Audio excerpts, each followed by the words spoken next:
அஸ்ஸலாமு அலைக்கும் வரஹ்மத்துல்லாஹி வபரகாத். அல்லாஹ்வினுடைய தூதர் ஸல்லல்லாஹு அலைஹி வஸல்லம் அவர்கள் அருளியதாக உம்மு ஹபீபா ரலியல்லாஹு அன்ஹு அவர்கள் அருளுகின்றார்கள். ஒரு நம்பிக்கையாளர் கடமை அல்லாத உபரியான சுன்னத் தொழுகை 12 ரக்காத்துகளை தினமும் அல்லாவிற்காக தொழுவாரானால் நிச்சயமாக அல்லாஹ் அவருக்கு சொர்க்கத்தில் ஒரு வீடு கட்டி கொடுக்கிறான் என நபி ஸல்லல்லாஹு அலைஹி வஸல்லம் அவர்கள் கூற நான் கேட்டேன் என்று சொல்லுகின்றார்.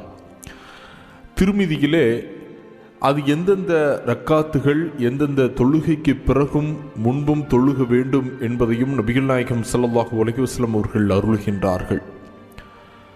லுஹருக்கு முன்னால் 4 ரக்காத்துகளும், லுஹருக்கு பின்பாக 2 ரக்காத்துகளும், மஹ்ரிப்புக்கு பிறகு 2 ரக்காத்துகளும், இசாவுக்கு பிறகு 2 ரக்காத்துகளும், ஃபஜ்ர் தொழுகைக்கு முன் 2 ரக்காத்துகளும் ஆகிய சுன்னத் 12 ரக்காத்துகளும் என நபி ஸல்லல்லாஹு அலைஹி வஸல்லம் அவர்கள் அருளுகின்றார்கள்.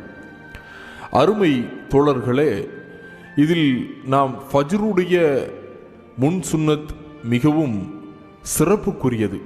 அது என்ன என்பதையெல்லாம் அடுத்தடுத்த வீடியோக்களை நாம் காண இருக்கின்றோம். அருமை சகோதரர்களே,